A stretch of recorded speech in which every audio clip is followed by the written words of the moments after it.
Le royaume du divin fiat chez les créatures. Le livre du ciel. Tome 30. Et c'est avec raison qu'elle dit cela, parce que sans ma volonté comme vie première, elle a perdu la vie et la capacité de pouvoir placer mes dons, de comprendre notre céleste langage, et elle se rend étrangère à nos plus belles surprises. En ne faisant pas notre volonté, la créature perd la vie divine, les actes les plus beaux, plus intéressants et plus nécessaires que sa création et que la façon dont elle fut créée par Dieu. En se retirant de notre fiat, l'homme s'est désorganisé de telle sorte que chacun de ses pas hésitait parce qu'il rejetait l'acte vital de sa vie, qu'il se détachait de l'acte stable et permanent qui devait vivre avec lui comme en une seule vie, c'est-à-dire notre divine volonté. De telle sorte que nous nous sentons immobilisés par l'homme. Parce que nous voulons donner et nous ne le pouvons pas. Nous voulons parler et il ne nous écoute pas. C'est comme si de loin nous faisions entendre notre douloureuse lamentation en lui disant : ô homme, arrête, rappelle en toi cette volonté que tu as rejetée. Peu lui importe tes mots. Elle est prête à prendre possession de toi et à former en toi son royaume, un royaume de règne, de paix, de bonheur, de gloire, de victoire pour moi et pour toi. Oh, cesse de vouloir être esclavé, de vivre dans le labyrinthe de tes maux et de tes misères. Car ce n'est pas pour cela que je t'ai créé, mais pour être roi de toi-même et de toutes choses. Par conséquent, appelle ma volonté comme vie. Elle te fera connaître ta noblesse et les hauteurs de la place où Dieu t'avait mis. Oh, comme tu en seras content, et comme tu contenteras ton Créateur. Après quoi il ajouta : ma fille, la créature qui entre dans ma divine volonté sent alors la vraie vie en elle-même. Parce que c'est dans ma volonté qu'elle voit avec clarté son néant, et combien ce rien n'a besoin du tout qu'il a tiré du rien afin qu'elle vive. Et lorsqu'elle se reconnaît, le tout la remplit de lui-même. Ce rien ressent alors la vraie vie. Et la créature trouve en lui le contact immédiat de sainteté, de bonté, de puissance, d'amour et de sagesse divine. Elle reconnaît en elle-même la puissance de l'œuvre créatrice, sa vie palpitante et le besoin extrême de cette vie divine, sans laquelle il lui semble ne pas avoir de vie en elle. C'est uniquement ma volonté qui fait reconnaître à la créature son vrai néant. Et ma volonté continue à souffler sur ce néant, pour y maintenant toujours vivante la vie divine qui s'y est enflammée afin de la faire grandir comme une œuvre digne de nos mains créatrices. Par contre, sans notre volonté, la créature sent qu'elle pourrait être quelque chose. Et le tout reste à l'extérieur de ce rien. Après quoi j'ai suivi mes actes dans la divine volonté. Mon pauvre esprit était perdu dans la multiplicité de ses œuvres, qui courait à la recherche de la créature pour l'embrasser et l'entourer afin de la défendre, de lui offrir son aide, de la féliciter et de lui faire entendre ses complaintes amoureuses, ses notes douloureuses dans les profondeurs de son cœur. En tout ce que fait le divin Fiat, il cherche la créature et il veut la trouver et l'aimer. Alors que la créature ne le recherche pas, ne l'entoure pas et ne lui fait pas entendre ses notes amoureuses ni ses douces complaintes, disant qu'elle veut celui qui l'aime tant et qu'elle devrait aimer. Je me perdais dans ces œuvres divines. Alors mon doux Jésus reprit la parole. Ma fille, toutes nos œuvres à extra ont été et seront faites uniquement pour les créatures et à cause d'elles, car nous n'avons pas de besoin. C'est pourquoi la créature est toujours là qui miroite et court dans nos actes dont elle est la raison. Et comme chaque acte a un but, la raison qui nous fait agir est la créature. C'est elle qui occupe la première place dans tous nos actes. Par conséquent, nous pouvons dire: Tu étais avec nous lorsque nous avons étendu le ciel et formé le soleil. Nous t'avons donné dans cet azur et cette lumière la place d'honneur et tu les parcourais. En chaque acte du Verbe accompli sur la terre, en chaque souffrance, en chaque parole, tu avais ta place centrale et tu les parcourais en propriétaire. Or nous n'avons pas donné à la créature cette place dans nos actes pour la rendre inutile et pour qu'elle les parcourt presque dans l'oisiveté. Non, non. L'oisiveté n'a jamais sanctifié personne. Nous l'avons placé dans nos actes parce qu'en eux nous pouvions mettre les siens. Nos actes devaient servir de modèle, de lieu où mettre ces actes en plus grande sécurité. Nous travaillons nous aussi. Aimer, c'est travailler. C'est notre œuvre parce qu'aimer c'est travailler, vivifier, créer et maintenir toute chose, tout et chacun. Et malgré le fait que la créature occupe cette place dans nos œuvres, oh!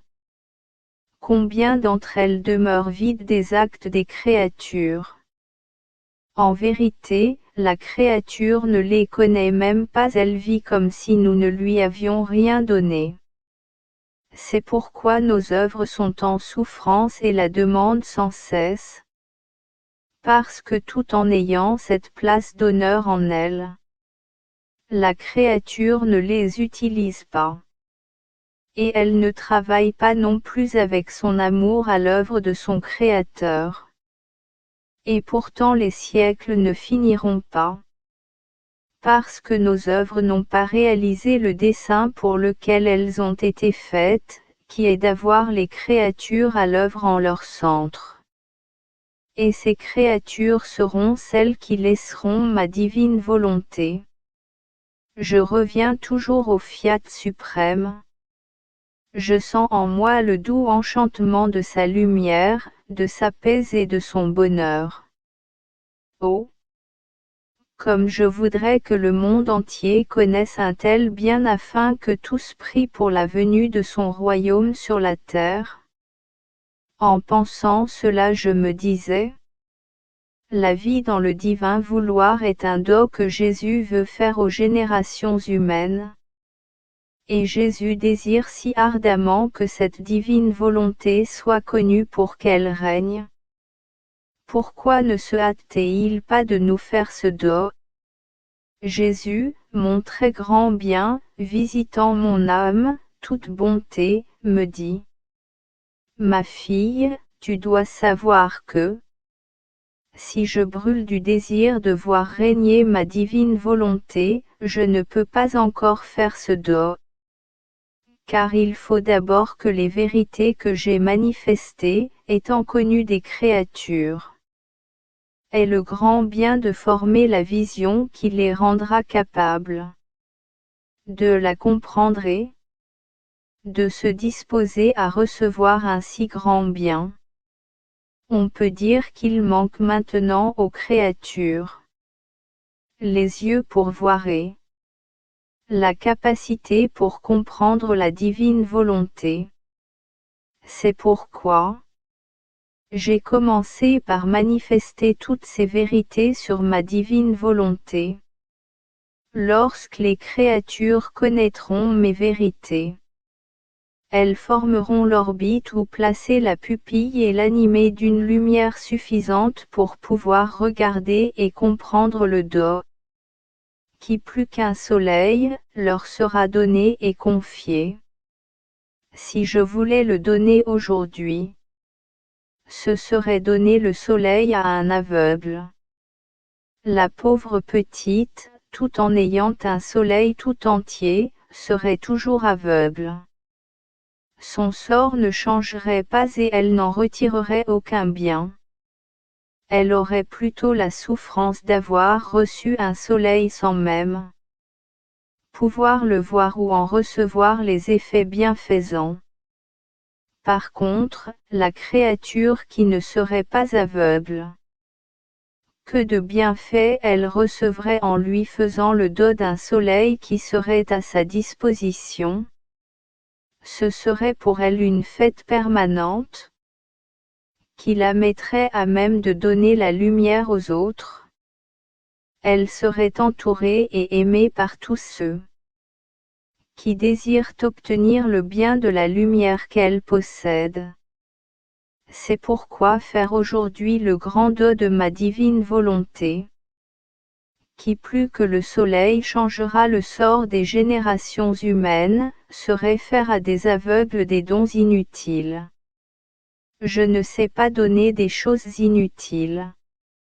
J'attends par conséquent, dans le délire et avec une divine patience, que les créatures puissent non seulement voir le do de mon fiat, mais qu'elles soient capables de l'accueillir en elles pour y former son royaume et étendre son règne.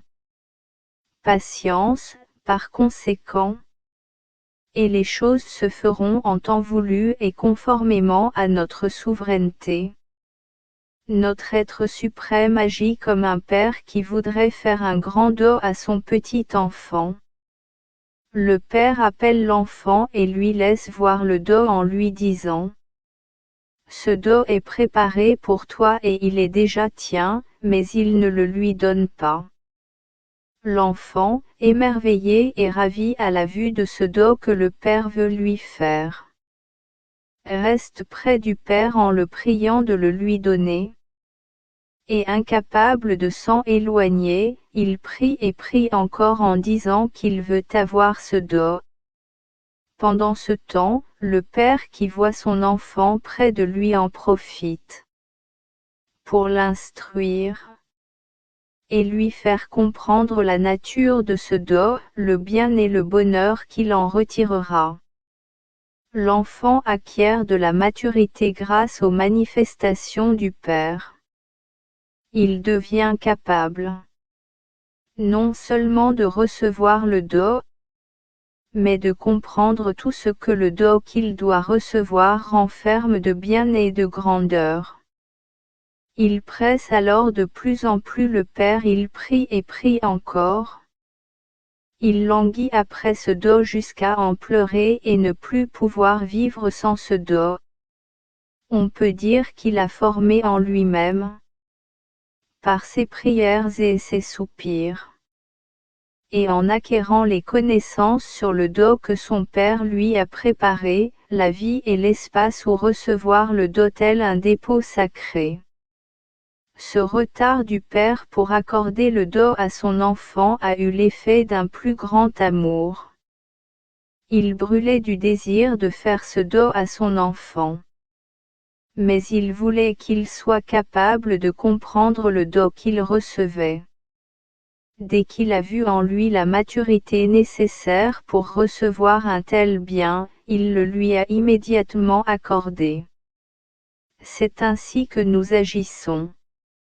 Plus qu'un père, nous aspirons à faire le grand do de notre volonté à nos enfants. Mais nous voulons qu'ils sachent ce qu'ils vont recevoir. Les connaissances sur notre volonté font grandir nos enfants et les rendent capables de recevoir un si grand don. Toutes les manifestations que j'ai faites seront véritablement les yeux de l'âme, qui lui permettront de voir et de comprendre ce que notre paternelle bonté veut donner aux créatures depuis tant de siècles. Plus encore du fait que les connaissances que j'ai manifestées sur ma divine volonté, étant connues par les créatures, jetteront en elles la semence qui fait germer l'amour de progéniture envers le Père céleste. Elles sentiront notre paternité. Si le Père céleste veut qu'elles fassent sa volonté, c'est parce qu'il les aime et veut les aimer comme ses enfants afin qu'elles puissent participer à ses biens divins.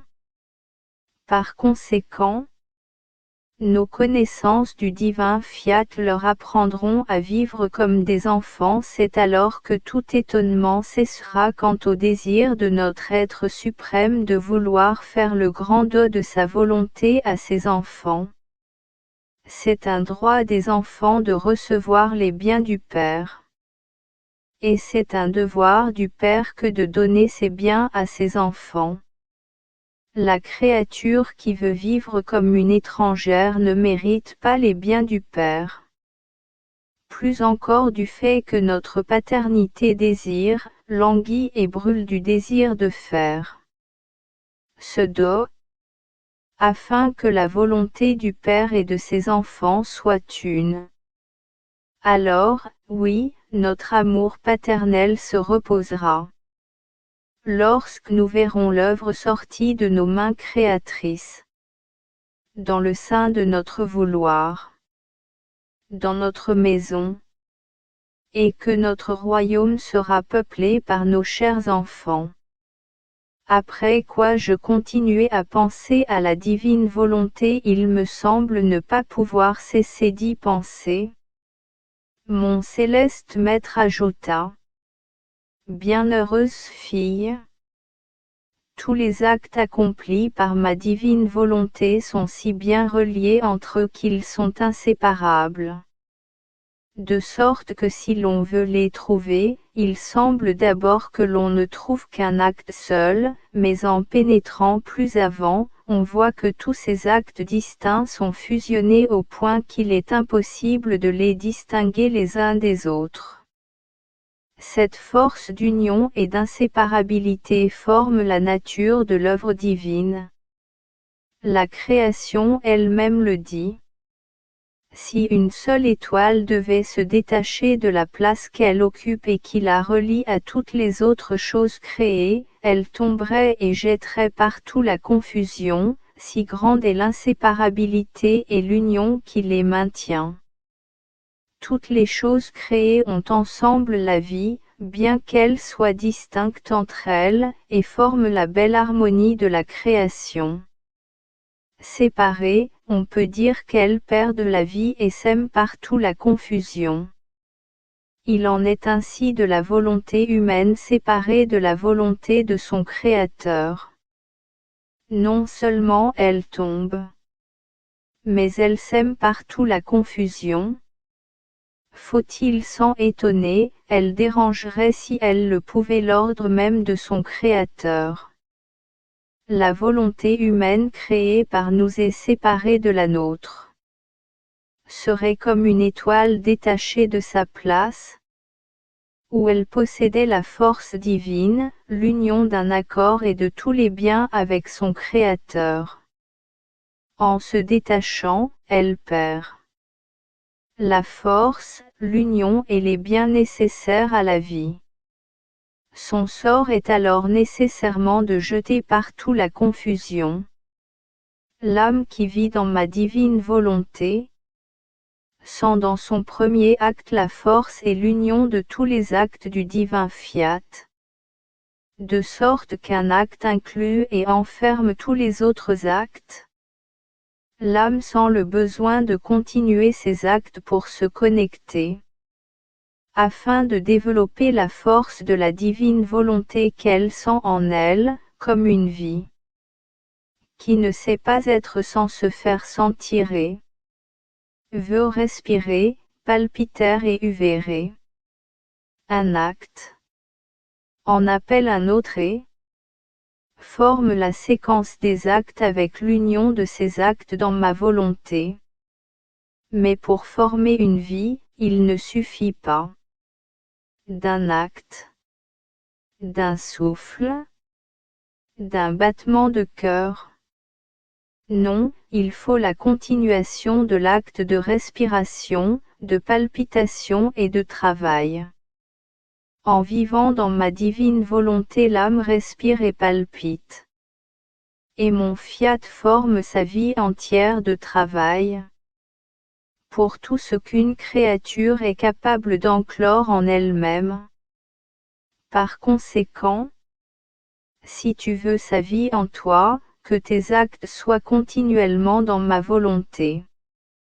Mon pauvre esprit baigne dans la mer immense de la divine volonté. Cette mer murmure continuellement, mais que murmure-t-elle? Amour, louange, action de grâce.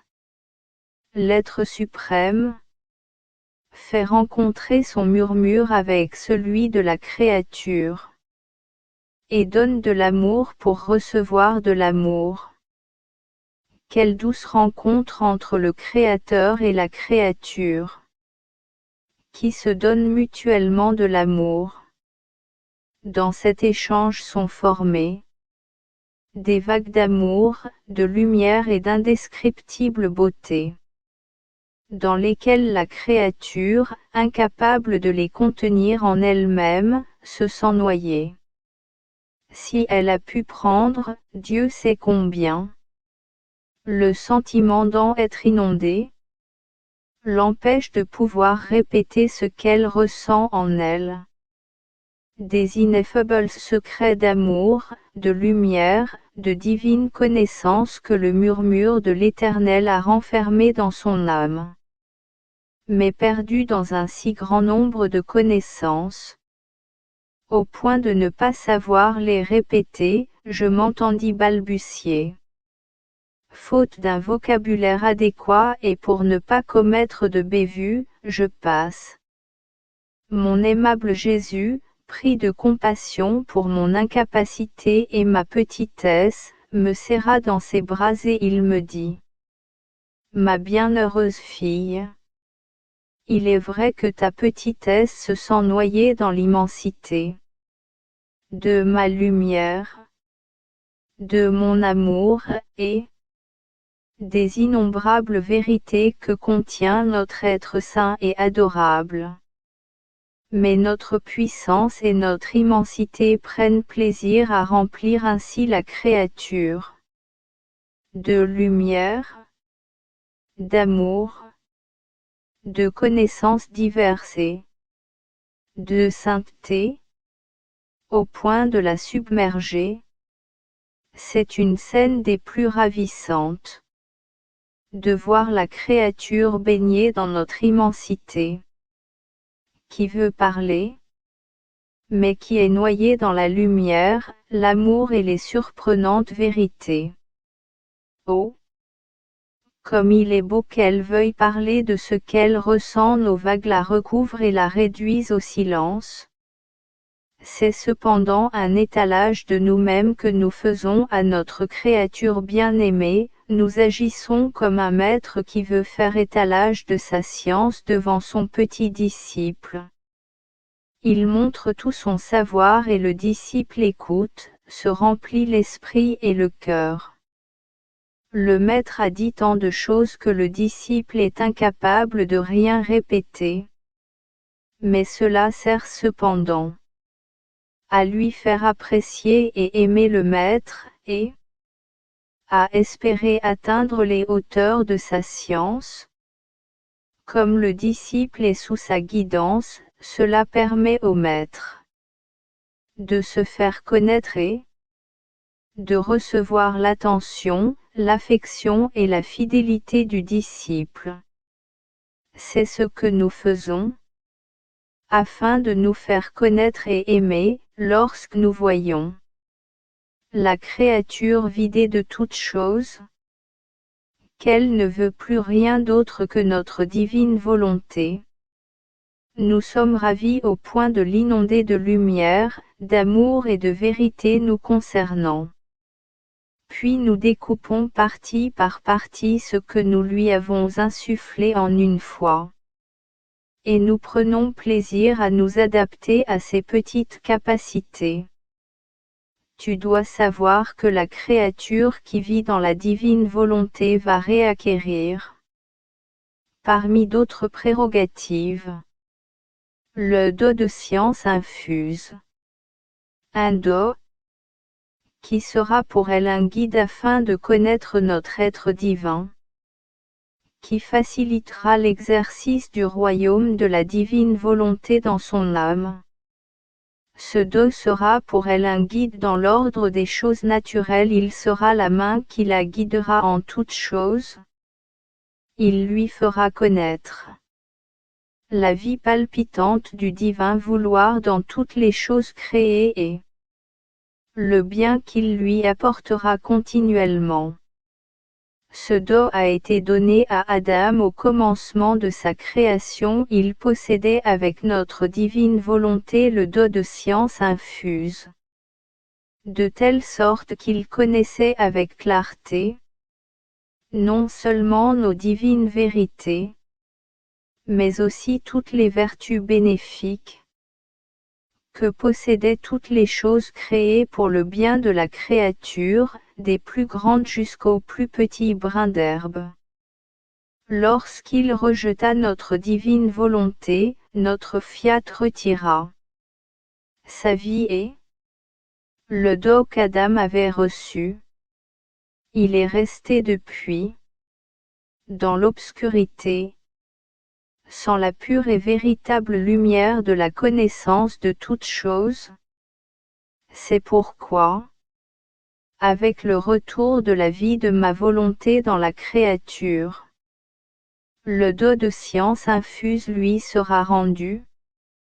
Ce don est inséparable de ma divine volonté comme la lumière est inséparable de la chaleur. Où règne ma volonté, elle forme dans les profondeurs de l'âme, l'œil rempli de lumière. L'âme en regardant de cet œil divin, acquiert la connaissance de Dieu et des choses créées, pour autant que cela est possible à une créature. Mais lorsque ma volonté se retire, l'œil demeure aveugle. Parce que ma volonté qui l'anime l'a quitté et n'est plus la vie active de la créature. C'est ce qui se produit avec le corps.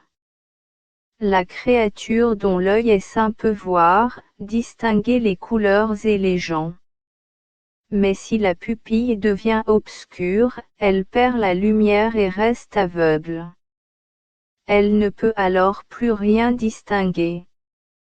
La créature pourra tout au plus se servir du toucher pour connaître et comprendre quelque chose. Mais la lumière est épuisée et éteinte. La créature aura peut-être des yeux. Ils ne seront plus remplis de la vie de lumière, mais d'épaisses ténèbres porteuses de souffrance de la vie perdue. Telle est ma volonté. Là où elle règne, elle centralise dans l'âme ce don de science infuse, qui mieux que l'œil voit et comprend, sans effort, les vérités divinées, les plus difficiles connaissances de notre être suprême, mais avec une merveilleuse facilité et sans étude. Plus encore pour les choses naturelles dont personne ne connaît la substance, le bien qu'elles contiennent, sinon celui qui les a créées. Il n'est donc pas étonnant que notre divin vouloir se fasse le révélateur de notre être divin et des choses que lui-même a créées dans l'âme où il règne. Et s'il ne règne pas, tout est ténèbres pour la pauvre créature. Nos enfants sont aveugles. Ils ne connaissent pas et ils n'aiment pas celui qui les a créés, qui les aime plus qu'un père et qui languit après l'amour de ses enfants. Ma divine volonté ne sait pas se présenter les mains vides là où elle règne, mais elle apporte tous les biens qu'elle possède. Et si par ingratitude ses enfants la contraignent à se retirer, elle emporte tout avec elle, car elle est inséparable de ses biens. Elle fait comme le soleil. Il apporte le matin sa lumière à la terre et tous ses effets bienfaisants. Et en se couchant le soir, il emporte avec lui sa lumière. Et il n'en reste pas une goutte pour la nuit. Et pourquoi ? Parce qu'il lui est impossible de se détacher d'une seule particule de lumière, car il est inséparable de sa lumière. Et que là où il va avec la plénitude de sa lumière, il forme le plein jour. Par conséquent, sois attentive. Parce que là où règne ma volonté, elle veut faire de grandes choses. Elle veut tout donner.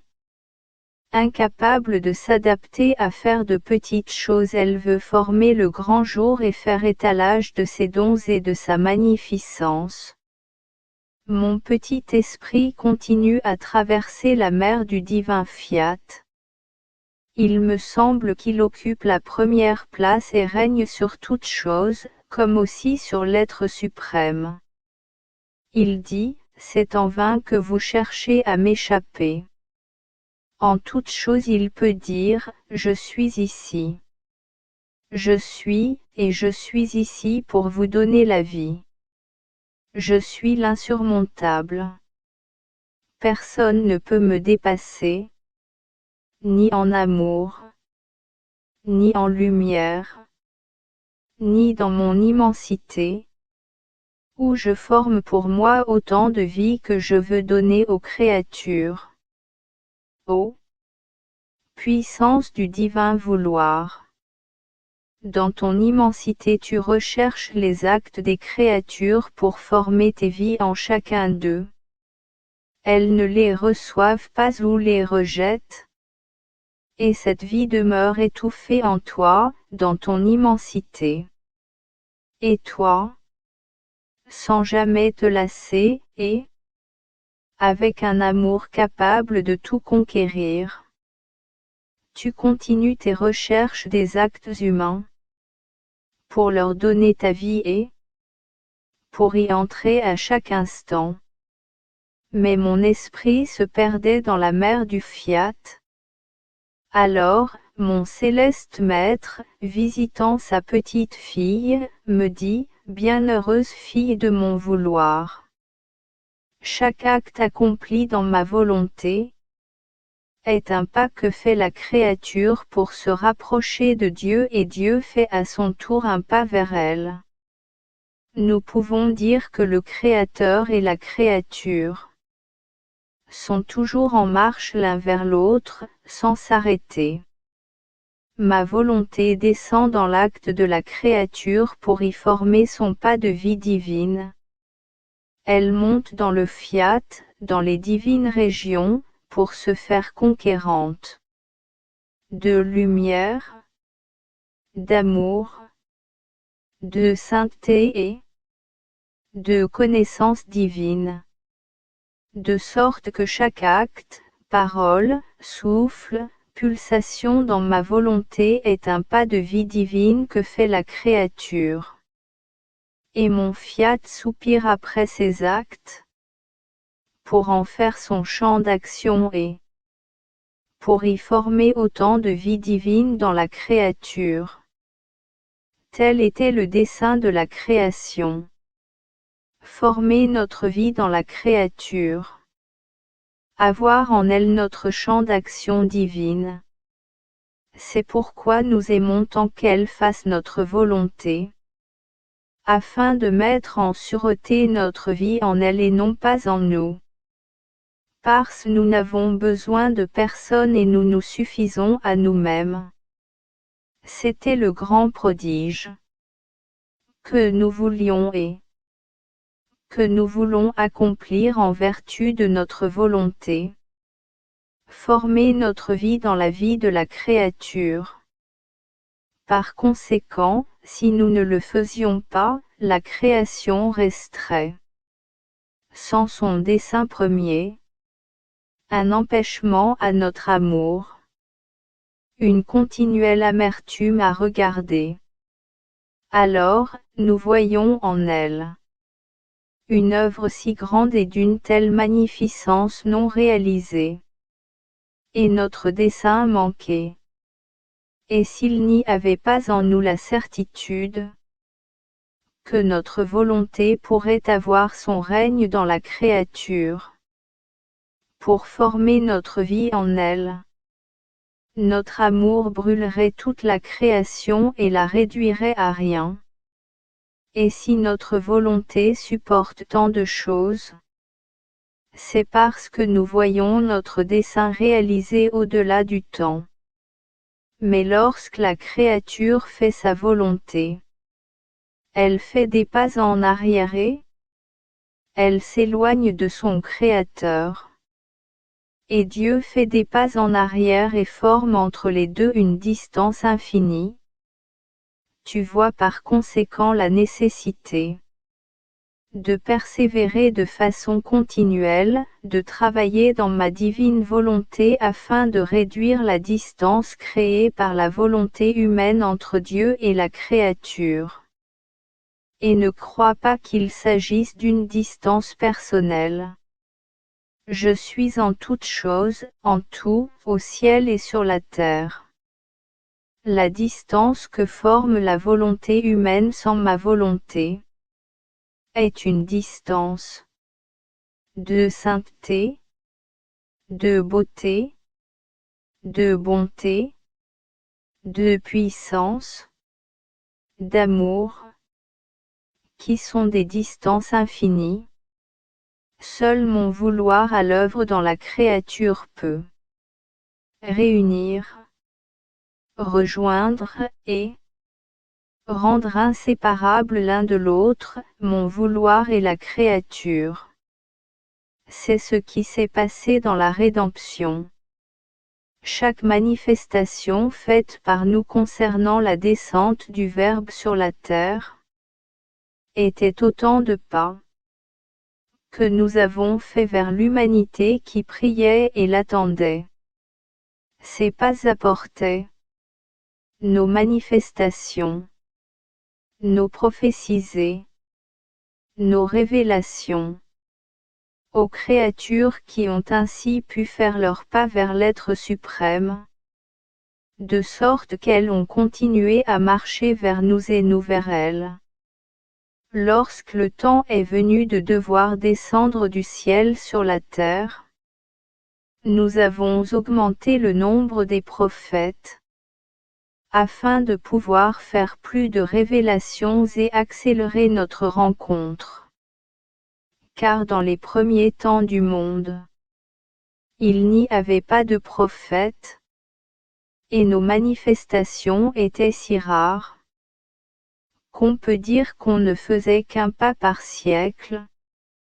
La lenteur de ces pas avait pour effet de refroidir la ferveur les créatures, qui étaient presque toutes prêtes à dire que ma descente sur terre était une chose absurde, et non une réalité.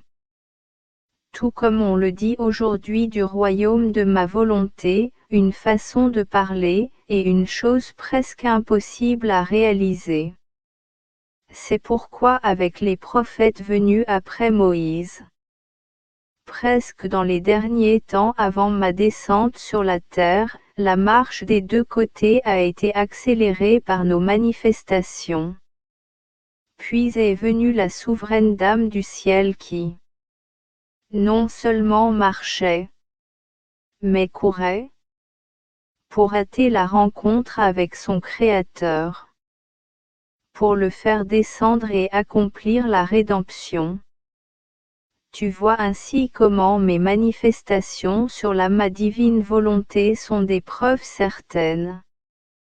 Que ma divine volonté est en marche pour venir régner sur la terre, et que la créature à qui ces manifestations ont été faites, avec une constance de fer, marche et court elle aussi, pour faire cette première rencontre et pour offrir son âme, afin que ma divine volonté puisse y régner et faire ainsi le pas qui la fera régner parmi les créatures. C'est pourquoi tes actes doivent être continuels.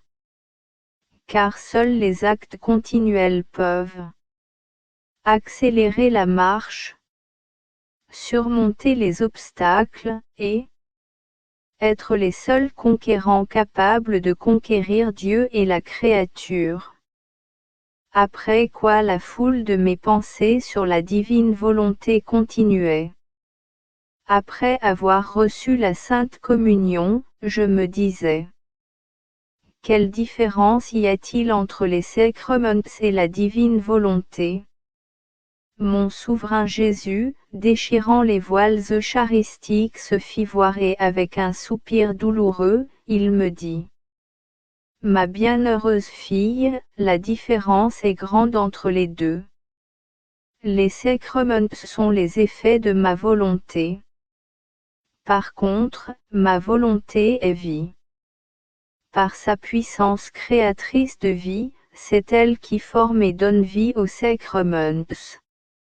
Les sacrements n'ont pas la vertu de donner vie à ma volonté car elle est éternelle et n'a ni commencement ni fin. Mon adorable volonté occupe toujours la première place en toute chose possédant par nature la vertu créatrice. Elle crée les choses et la vie elle-même, partout où elle veut, quand et comment elle veut. On peut dire que la différence est celle qui existe entre le soleil et les effets que le soleil produit. Ceux-ci ne donnent pas vie au soleil, mais reçoivent la vie du soleil et doivent rester à sa disposition, parce que la vie des effets est produite par le soleil. Les sacrements sont reçus en un certain temps, en un certain lieu et en certaines circonstances. Le baptême est donné une fois, et c'est tout. Le sacrement de pénitence est donné lorsque la créature est tombée dans le péché. Ma vie sacramentelle elle-même est donnée une fois par jour. Et la pauvre créature ne ressent pas en elle dans cet espace de temps la force, l'aide des eaux baptismales qui la régénèrent continuellement, ni les paroles sacramentelles du prêtre qui la réconfortant continuellement en lui disant: je t'absous de tes péchés.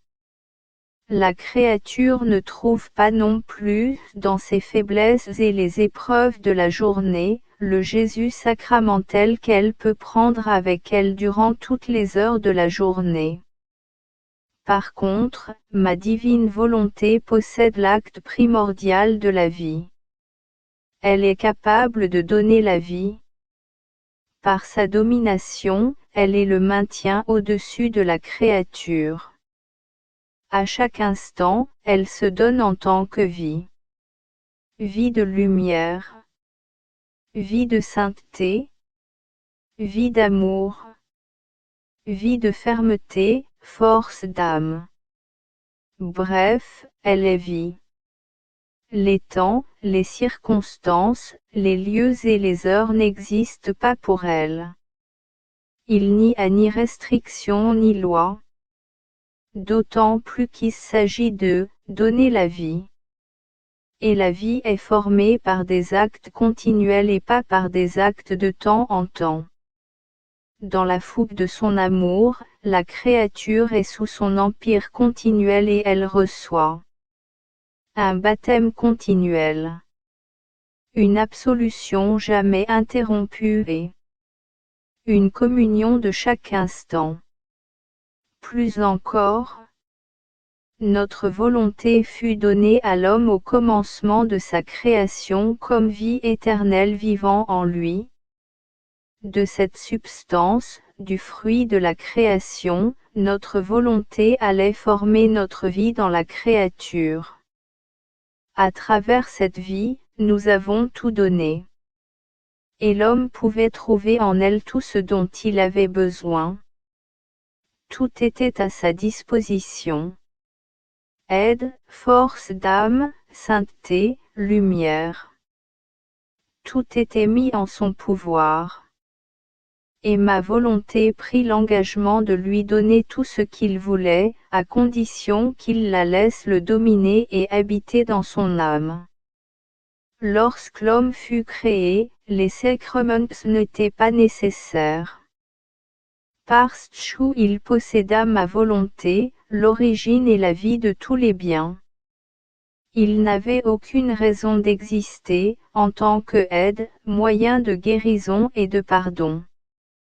Mais lorsque l'homme rejeta notre volonté, il se retrouva alors sans vie divine et donc sans vertu nourrissante, sans l'acte continuel qui renouvelait et faisait grandir sa vie. S'il n'est pas mort entièrement, c'est par les effets que ma divine volonté lui donna. Selon ses dispositions, les circonstances et les temps. Voyant que l'homme se dégradait de plus en plus. Pour le soutenir et l'aider, notre paternelle bonté instaura la loi étant que norme de sa vie. Lors de la création, il n'avait que ma volonté divine, qui, en même temps que notre vie continue, lui apporta en nature, notre loi divine. Nous n'avions besoin ni de lui dire quoi que ce soit, ni de le commander. Car il la ressentait en lui-même comme sa propre vie. D'autant plus que là où règne ma volonté, il n'y a pas de loi ni de commandement. Les lois sont pour les serviteurs, pour les rebelles, pas pour nos enfants. C'est l'amour qui entretient les rapports entre nous et ceux qui vivent dans notre vouloir. Malgré les lois, l'homme ne changea pas. L'homme était l'idéal de notre création et pour lui seul tout a été créé. Alors je choisis de venir moi-même sur la terre au milieu d'eux, pour leur apporter des appuis plus valables, des remèdes plus salutaires, des moyens plus sûrs et des secours plus puissants. J'ai institué les saints sacrements. Ceux-ci agissent selon les temps et les circonstances, et selon les dispositions des créatures, en temps su et faits et œuvres de ma divine volonté.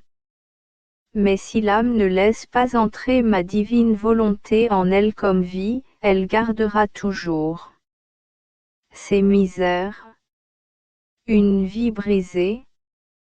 Elle sera à la merci de ses passions vivantes. Sa sainteté et son salut lui-même seront toujours chancelants.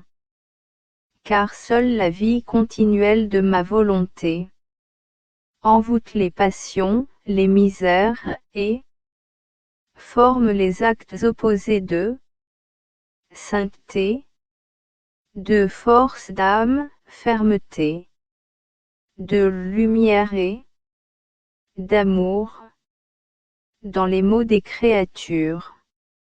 Ainsi le vouloir humain se trouvant dans son doux enchantement, sans couler dans ses maux. La beauté, le bien et la sainteté de l'acte de vie continuel transmis par la douce et agréable domination de ma volonté. Et la créature la laisse faire ce qu'elle veut. Car un acte continuel qui donne la vie éternelle ne peut jamais être atteint au moyen d'autres actes, d'autres aides ou d'autres moyens, si forts et saints qu'ils puissent être. Il n'y a pas de mal plus grand que puisse faire la créature à elle-même, ni de plus grand tort qu'elle puisse causer à notre paternelle bonté, que ne pas laisser régner en elle notre volonté. Si elle le pouvait, elle nous induirait à détruire toute la création. La créature a été créée pour être notre résidence. Pas uniquement elle, mais toutes les choses créées, les cieux, le soleil, la terre, toutes ces œuvres. Ayant été générées par notre grandeur suprême, nous avons le droit de les habiter. En demeurant en elles, nous les conservons dignement. Nous les maintenons, toujours belles et toujours nouvelles, et telles que nous les avons mises au monde. Or la créature, qui ne fait pas notre volonté, nous met en dehors de notre résidence. Il en est alors comme d'un riche seigneur qui veut construire un grand et magnifique palais. Lorsque le palais est construit, il veut y demeurer. Mais il lui ferme la porte au nez et lui jette des pierres si bien qu'il ne peut y mettre les pieds et qu'il ne peut pas demeurer dans la résidence qu'il a construite. Cette résidence ne mériterait-elle pas d'être détruite par celui qui l'a construite? Mais il ne le fait pas parce qu'il aime son œuvre.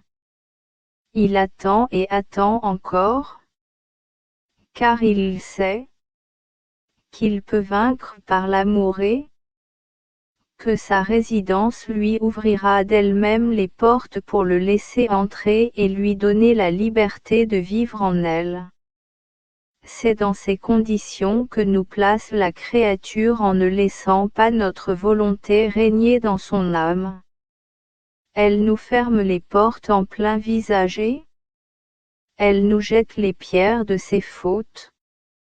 Et nous, avec une invincible et divine patience, nous attendons. Puisque la créature ne veut pas recevoir notre volonté comme vie en elle. Avec une paternelle bonté nous lui donnons les effets de notre volonté. Les lois, les sacrements, l'Évangile, les secours par mes exemples et mes prières. Mais tout cela ne peut égaler le grand bien octroyé par ma volonté comme vie éternelle de la créature.